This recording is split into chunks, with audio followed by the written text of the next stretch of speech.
예, 성전 민문에 앉아있던 남에서부터 걷지 못한 자를, 그 안전뱅이를 치유하였습니다. 베드로 요한이 그 일로 말미암아 예루살렘에 큰 이제 소동이 있게 된 것이죠. 그래서 솔로몬 행각으로 막 모여들어서 무언에 압력을 넣은 거죠. 도대체 어떻게 일어났느냐, 우리에게 좀 알려달라라고 했을 때 이제 베드로가 설교를 했습니다. 쉽게 말하면 이 남에서부터 걷지 못한 자가 이렇게 치유받은 것은 예수 그리스도로 인해서 이루어졌다. 그 복음이 이제 전하게 되었죠. 그렇게 그 말할 때에 이제 성전에서 이제 기득권을 가진 자들이 이제 막 몰려오기 시작한 것입니다. 오늘 그 이야기합니다. 사도들이 백성에게 말할 때에 아직도 설교가 덜 끝났어요. 말하고 계속 있는데, 그런데 이제 제사장과 성전 맡은 자 사도계인들이 이제 찾아온 거예요. 어찌 보면 여기 있는 제사장들이라고 하지만 어찌 보면 제사장들 중에서도 이제 뒤에 또 반복해서 나오겠지만 아마 대제사장과 성전 맡은 자, 대제사장들, 대제사장들이 아마 다 성전 가까이에서 살았으니까 아마 그들도 나왔을 테고, 또 성전 맡은 자, 이게 대제사장이 유대교 전체에서 서열이 1등입니다. 가장 높은, 유대교에서 가장 높은 서열을 따지면 대제사장. 그 다음에 서열 두 번째가 누구냐? 성전 맡은 자, 성전 경비대장입니다. 성전 맡은 자는 단수로 되어 있죠. 그리고 이제 밑에 사두개인들은 뭐 복수로 되어 있습니다. 어쨌든 예수의 이름으로 인해 가지고 이미 알고 있죠. 예수 이름으로 해 가지고 병든 자가 치유받았다는 사실, 예수님의 제자들이 그렇게 길 행했다는 것 이미 이제 막 알고 오는 거예요.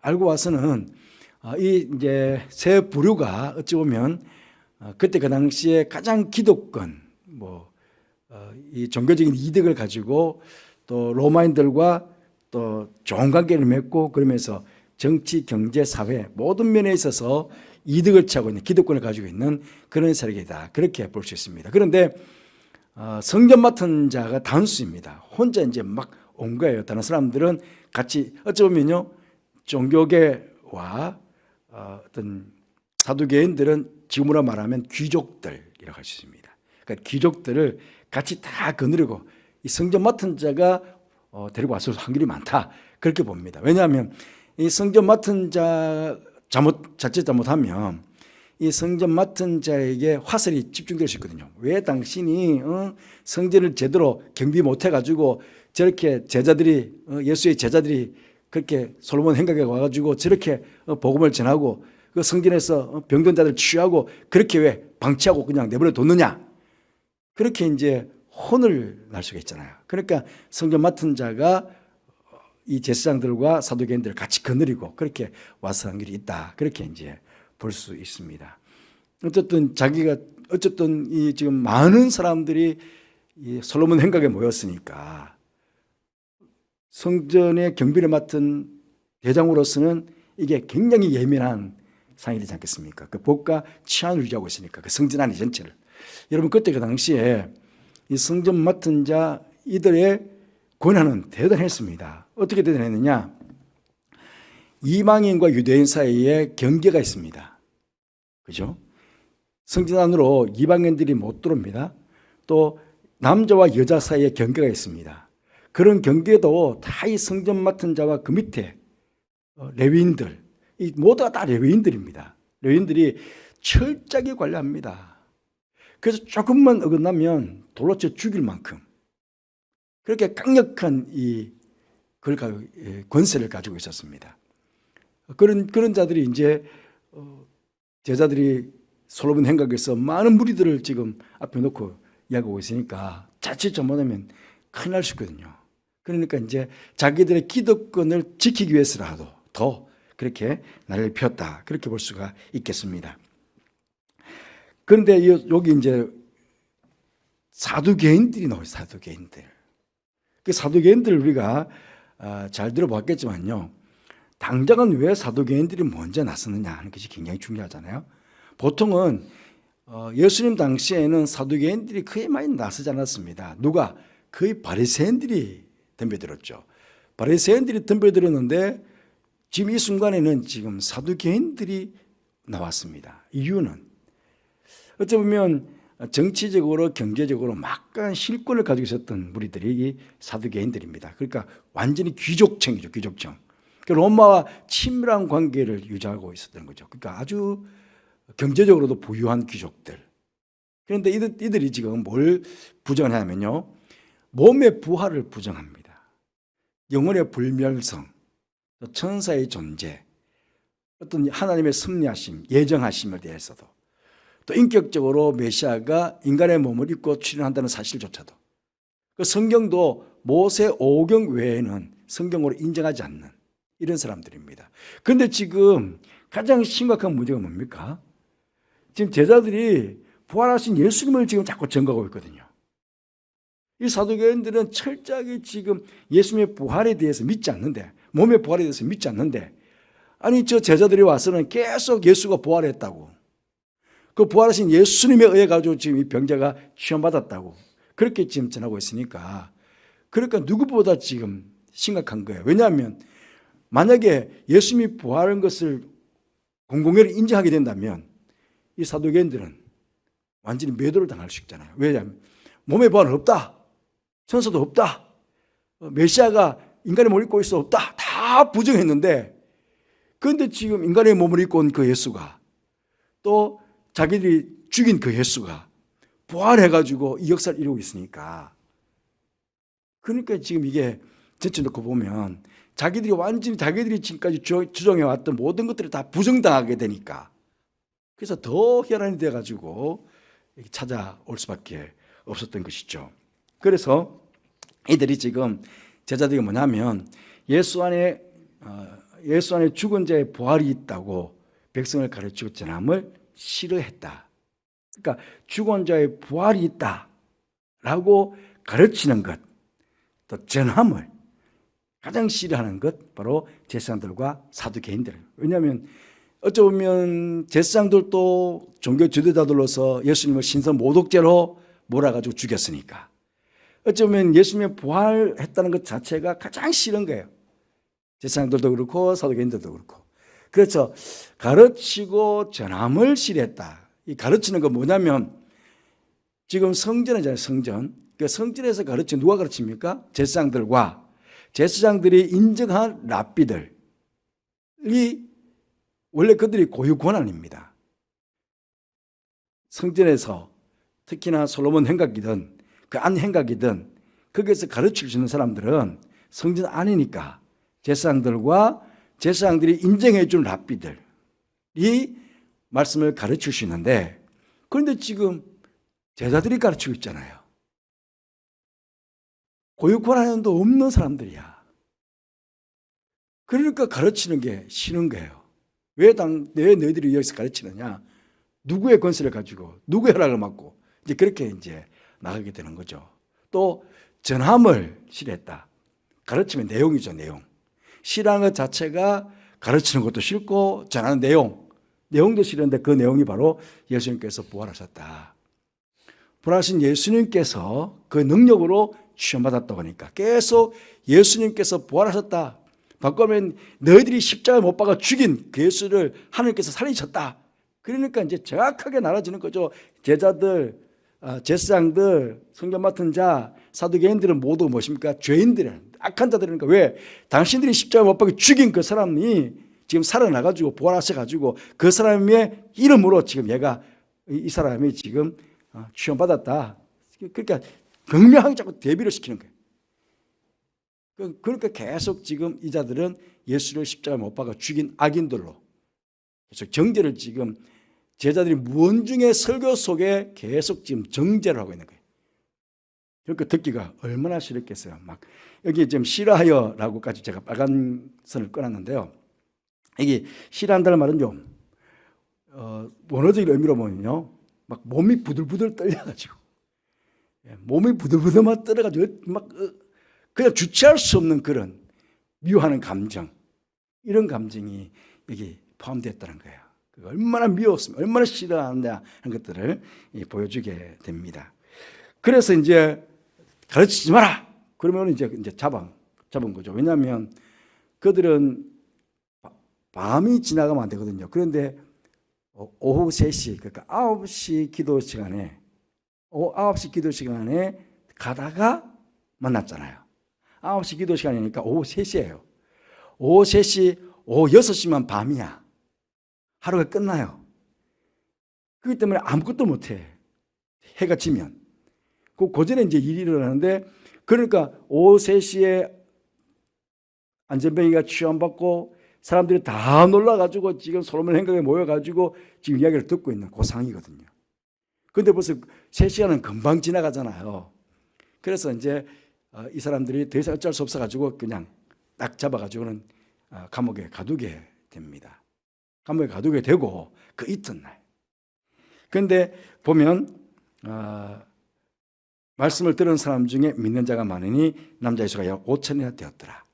바로 그 순간에, 그 3시간 그 순간에요, 5천 명이나 는 겁니다. 그런데 어떤 성경학자들은 그렇게 이제 보고 있습니다. 그때 그 당시에 예루살렘 인구가 약 3만 명쯤 되는데, 그런데 지금은 절기가 아니거든요. 지금 절기가 아니고 보통의 시간들이니까, 그러니까 지금 보통의 사람들은 다 집으로 돌아갔고, 그 예루살렘에 이제 살고 있는 사람들만 이제 기도로 올라오는데, 그도 오후 3시에 가장 많은 사람들이 올라온다고 합니다. 가장 많은 사람들이 올라와서 기도하는데, 중요한 건 여러 가지 학설이 있죠. 그 순간에 5천 명인가? 그러면요, 남자의 수가 5천 명이기 때문에 여자까지, 아이들까지 다 합치면 이게 10,000명도 될 수 있다는 거거든요. 그러면 그때 그 당시에 3분의 1이나 해당되는 사람들이, 예루살렘 인구가 약 3만 명이니까 3분의 1 정도 되는 사람들이 예수님을 믿게 됐다, 그렇게 볼 수 있으니까 대단한 거라는 거죠. 그래서 어떤 신학자들은 아마 앞쪽에 오순절 마가다락방에서 성령께서 강력히 역하셨을 때, 그때 한번 베드로가 첫 번째 설교했잖아요. 첫 번째 설교했을 때 그때 3,000명이 죽기로 들어왔다 그랬으니까 그 3,000명과 아마 한 2,000명 정도가 더 플러스 돼가지고 요 당시에 전체가 아마 5,000명쯤 됐을 것이다, 그렇게 보는 학자들도 있습니다. 학자도 있는데 어쨌든 5,000명이에요. 남자면 5,000명이니까. 그러니까 지금 완전히 예루살렘 교회가 폭발적으로 지금 믿는 자가 많아졌다 하는 것들을 보여주게 됩니다. 그렇게 이제 있고 나서 그 다음 날, 이튿날 이제 다시 관리들과 장로들과 서기관들이 예루살렘에 모였다. 이제 사내들인 공회가 열리게 된 것이 아침에. 밤에는 열 수 없으니까. 그래서 가둬놓았다가 이튿날 아침에 이제 다시 신문을 하게 된 거죠. 여기 이제 관리들이라고 하지만 대제사장을 말한다는 거예요. 대제사장인데 그걸 왜 관리들이라고 했느냐? 뒤에 보시면 6절 말씀에 대제사장 안나스와 가야바와 요한과 알렉산더와 및 대제사장의 문중이 다 참여하여 라고 합니다. 여기 다 관리들이라는 거예요. 관리들. 여러분, 원래는 대제사장은 원래 하나님께서 법을 정해놨을 때는 대제사장이 끝까지 하다가 이 대제사장이 죽으면 그 다음에 그 아들이 이어서 대제사장이 되는 겁니다. 그러니까 가문의 대를 이어서 계속 대제사장이 되는 거거든요. 그러니까 대제사장이 죽으면 그 아들이 다시 물러서 대제사장이 되고 그래야 되는데, 예수님 당시에 완전히 얼마나 타락했는지 대제사장 안나스가, 가야바는 사위입니다. 사위. 그러니까 딸의 남편 사위에게 지금 대제사장의 직을 물려준 거예요. 그런데 안나스가 아직 살아있어요. 그러니까 제일 처음에 예수님께서 신문당할 때에도 안나스한테 먼저 갔다가 그 다음에 가야바로 가요. 그러니까 실세는 안나스야. 대제사장을 물려줬지만, 가야바에게 물려줬지만 여전히 가야바가 대제사장이고, 그 다음에 가야바가 죽고 나서는요, 그 다음에 요한이 누구냐? 안나스의 아들이에요. 그 안나스의 아들이 또 물려받고, 아마 알렉산더도 아마 안나스의 아들이 아니었을까 그렇게 봅니다. 어쨌든 대제사장들이 되는 거예요. 그러니까 타락한 이 종교 지도자들이 어쨌든 그러나 대제사장 문중이 종교계를 전체 종교를 딱 유대교를 잡고 있었다는 것이죠. 그리고 장로들인데 원로들이라고 하기도 하고요. 성경학자들은 이 장로들이 지역 대표를 의미하기도 하고, 이들은 아마 사두개인들, 그러니까 귀족들. 그 사두개인들이 귀족이기도 하고 원로들이기도 하고 그랬으니까 아마 이 장로들에게 했을 때는 이건 사두개인들을 말했을 것이다 그렇게 봅니다. 그리고 서기관들, 실제적으로 쉽게 말하면 이제 법정이 열리잖아요. 법정이 열리면 검사가 이제 검사. 그 검사가 누구냐 했을 때 이 서기관들, 바리새인들이 모두가 다 서기관들이었습니다. 그 서기관들이 뭐에 해박합니까? 율법에. 그러니까 지식적으로, 학문적으로. 그래서 이제 심판하러 왔을 때 율법을 가지고, 말씀을 가지고 정확하게 율법 해석을 통해 가지고 죄를 지적하고 그 죄 잘못됐다는 것을 변증해내는 검사로서 어떤 검사 역할로 해가지고 죄가 있음을 율법을 들어가지고 지식적으로 이제 판단해내는 그 역할들을 하게 된다는 것이죠. 그러니까 어쩌면 서기관들이 말을 제일 많이 하는 거죠. 왜냐하면 율법을 가장 많이 알고 있으니까. 그 대제사장들은 앉아있고 귀족들도 앉아있고, 그 다음에 서기관들이 정확하게 뭐가 어떻게 잘못됐는지 그것을 성경적으로 율법적으로 제시해서 죄를 지목하고 그래서 벌을 주는 그런 역할들을 했다. 그렇게 이제 보게 됩니다. 이 다 모인 거예요. 다 모인 거야. 대단하죠? 베드로와 요한 때문에 사실은 이들 모두가 앞쪽에는 앞쪽대로, 또 뒤쪽에는 뒤쪽대로 전체가 모여서 지금 난리가, 어찌 보면 그 당시에 난리가 났다 그렇게 볼 수가 있겠습니다. 그래서 이들은 사도들 가운데 세우고 묻는 거예요. 아마 이 묻는 것은 서기관들이 물었을 것입니다. 너희가 무슨 권세와 누구 이름으로 이 일을 행하였느냐? 그 무슨 권세와 누구 이름으로?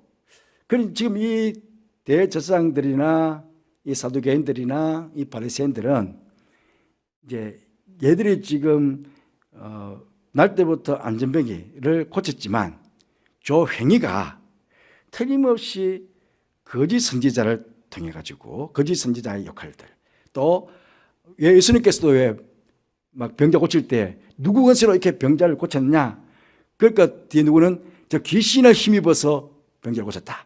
그렇게 이제 막 미리 붙였잖아요. 그것처럼 지금 이 사내인 공회에도 예수 이름으로 지금 했다가 난리 나니까, 그래서 예수님이 아닌 아마 귀신의 이름으로 했을 것이다.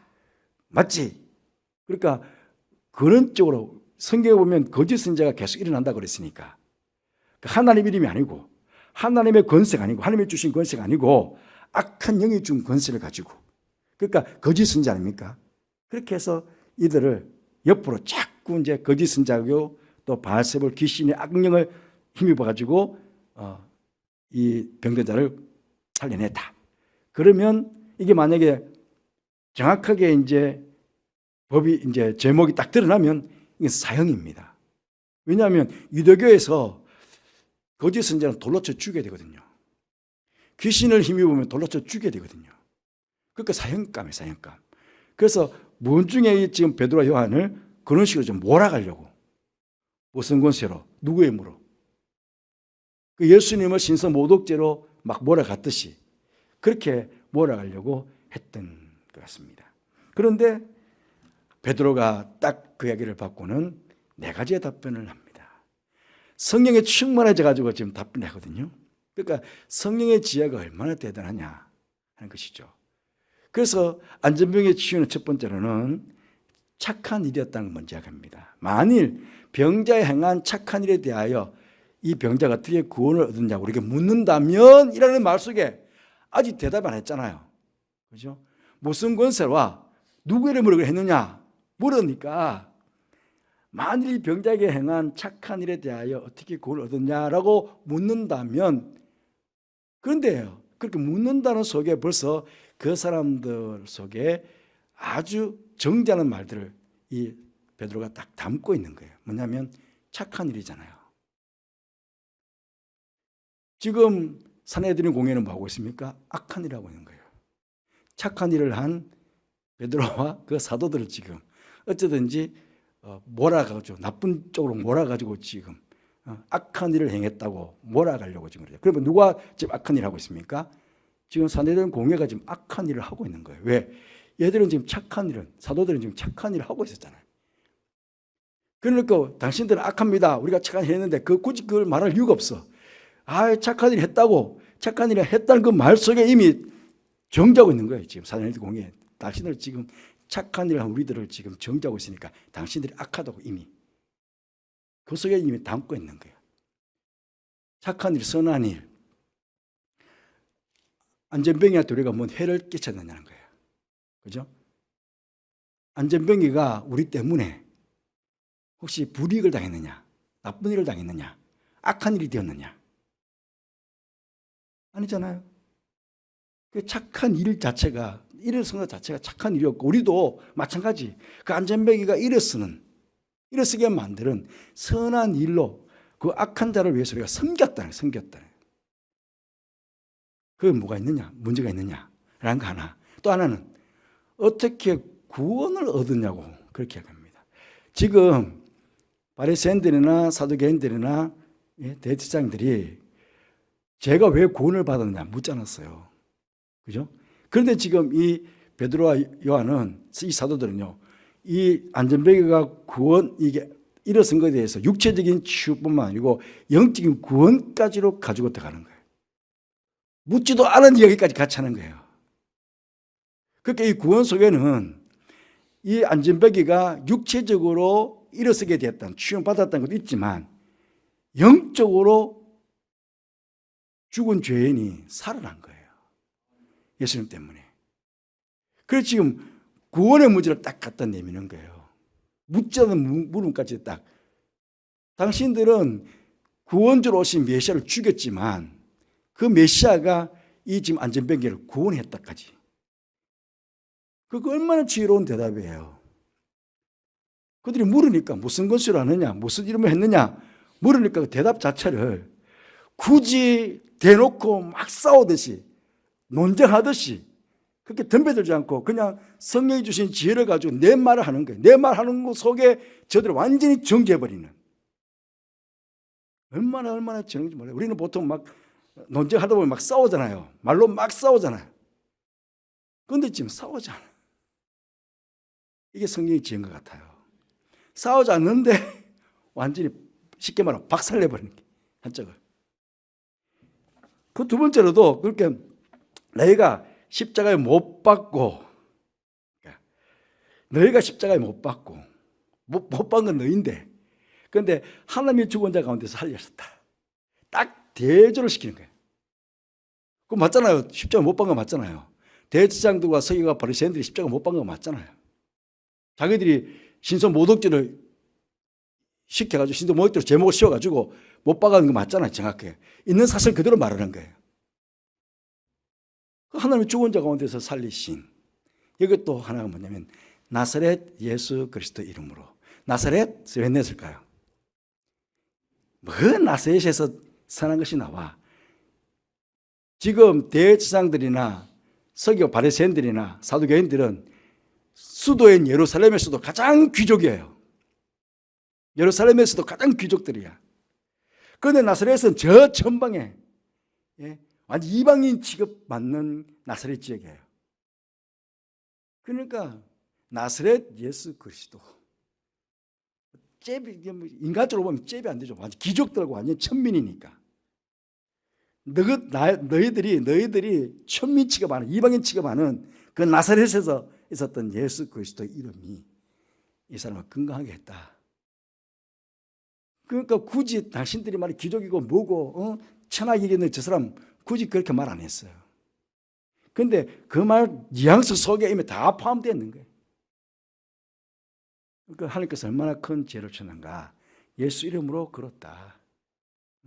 당신들이 이방인 취급하는, 개돼지 취급하는 그 나사렛 출신인 예수 그리스도 그분께서 강하겠다. 그런 그 무언 중에 너희들이 못 박아 죽인 그 예수 아닙니까? 그러니까 완전 정죄하는 거죠.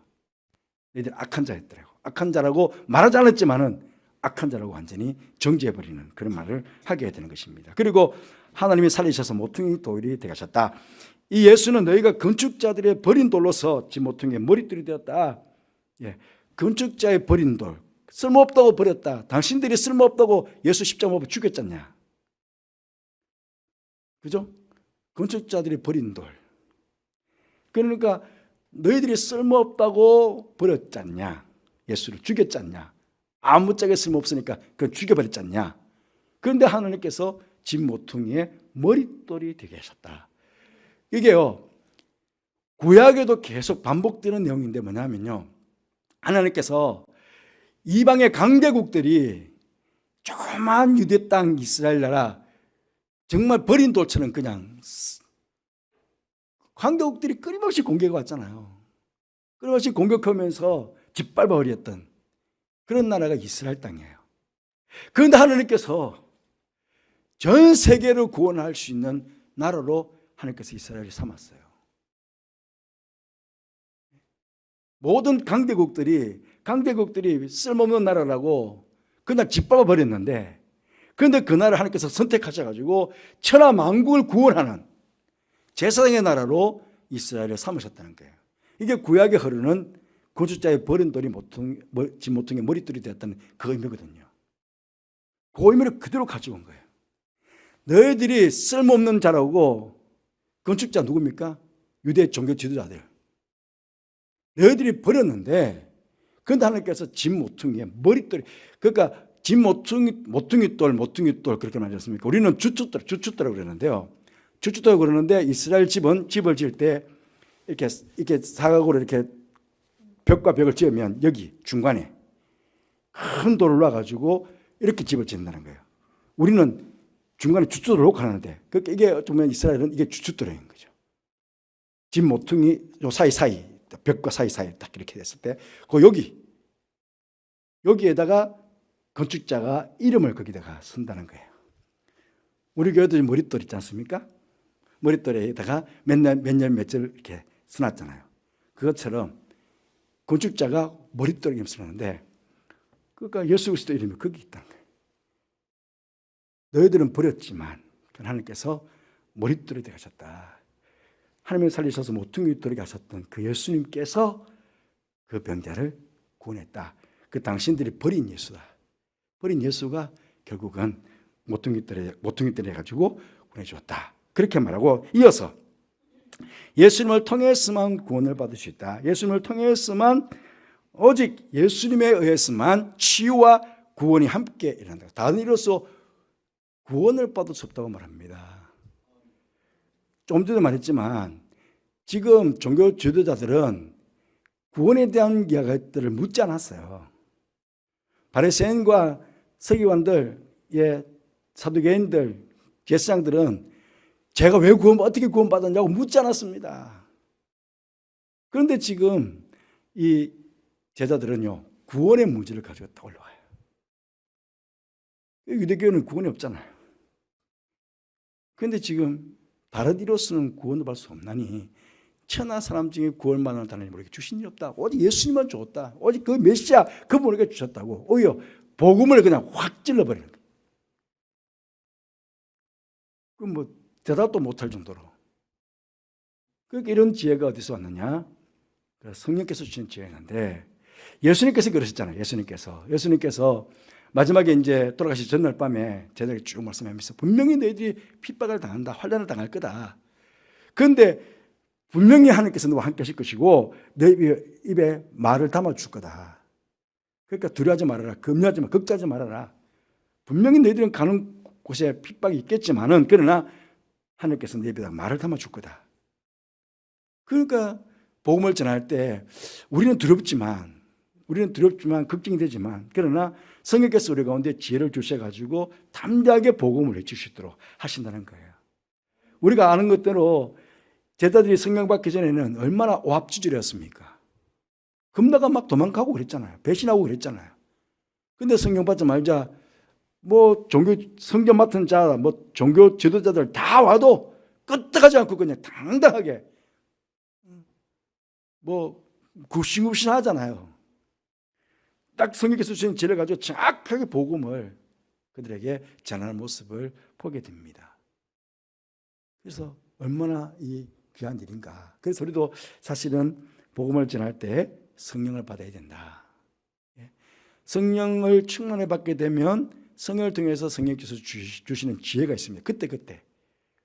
그럼 굳이 막 얼굴 붉혀가며 싸워가며 그렇게 하지 않아도 됩니다. 우리가 내가 진리인데 너는 거짓인데 그래서 막 싸울 이유가 없다는 거예요. 진리는 분명히 거짓을 이깁니다.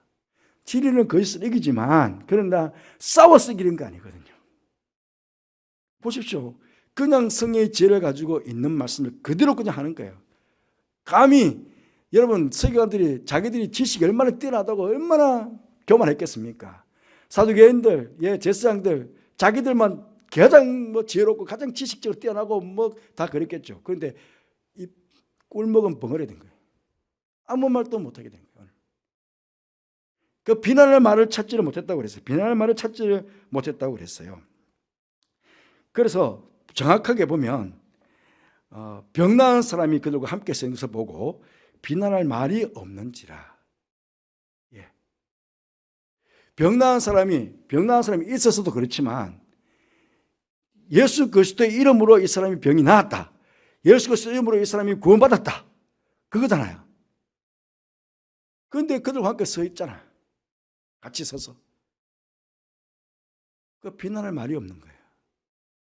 정죄는 정죄대로 다 받고 당신들이 십자가에 못 박은 그 예수 이름이 나왔다고 그러니 자기들은 정죄는 정죄대로 다 받고도 말 못하는 거예요. 당신들이 죄인이라고, 당신들이 죄인입니다 그렇게 말 안 했지만 그 언어 속에, 대답 속에 당신들이 죄인이라고, 악한 자들이라고 그렇게 대놓고 지금 말한 거와 마찬가지거든요. 그런데도 비난할 말이 없는 거예요. 할 말이 없는 거예요. 어쩌면 성령께서 우리가 살아가는 동안에 우리가 복음을 전하든 또 거짓된 자들 앞에 섰을 때에 우리가 진리를 가지고 있는 자들로서 그렇게 맞닥뜨렸을 때에 그런 지혜를 주셔서 뭐 말싸움하는 건 아니죠. 그러나 정확하게 진리를 진리대로 전개해주고, 그러니까 유구무원입니다 라고 말할 정도로 그렇게 만들어주시는 분이 하나님이시다 하는 것들을 우리가 깨닫게 됩니다. 그리고 이들에게 보십시오. 민간에 더 퍼지지 못하게 그들을 위협했다. 여기 더 퍼지지 못하게. 지금 예루살렘에서 있었잖아요. 그러니까 지리적으로 이제 예루살렘 밖으로 더 퍼지지 못하도록. 그것도 있고요.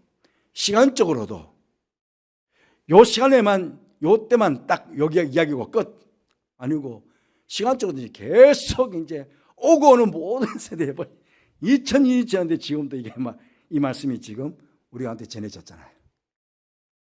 그러니까 악한 마귀들은 어쨌든 복음이 못 전하게 더 퍼지지 못하게 위협해서 막아내려고 애를 쓰지만, 그러나 진리 복음은 아무리 악한 마귀가 더 퍼지지 못하게 막는다고 애를 써도 안 되는 거예요. 왜? 진리니까.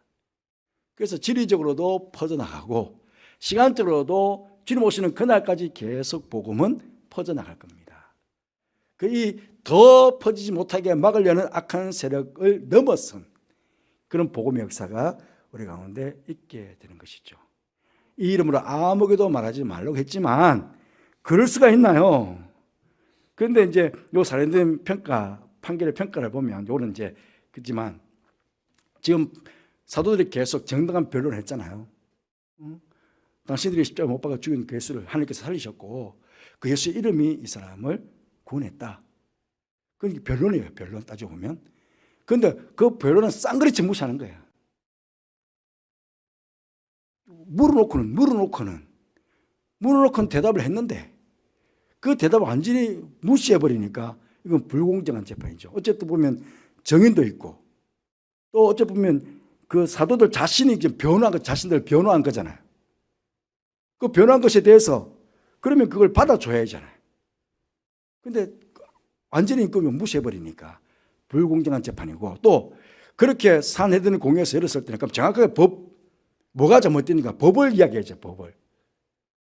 그 법에 대한 이야기는 아무것도 없어. 율법에 뭐라고 그랬다. 최소한 율법에 뭐라고 그랬다고 판단하는데 그런 게 없는 거야. 지금까지 어떤 판례를 통해 가지고 이런 죄목이 있었을 때 이렇게 판결이 있었다 라고 하는 것도 없는 거예요. 그러니까 법을 들미는 것도 아니에요. 그리고 지금 예수 이름으로 전하지 말아야 될 근거가 뭐냐 그러면. 그러니까 아무것도 없는 거예요. 그냥 윽박지르는 거야. 윽박지르는 것밖에 없어요. 그렇게 뛰어나다고 했던 제사장들, 바리새인들, 사두개인들이 이거는 도무지 판결이라고 말할 수 없는 그런 일들을 이들이 자행했다. 그 스스로가 지금 욕먹는 짓을 하고 있었던 것이죠. 그래서 이제 어쨌든 윽박질렀어요. 윽박질렀으니까 그런데 이제 베드로 요한이 대답하는 거죠. 하나님 앞에서 너희 말을 듣는 것이 하나님의 말씀을 듣는 것보다 옳은가 한번 판단하라.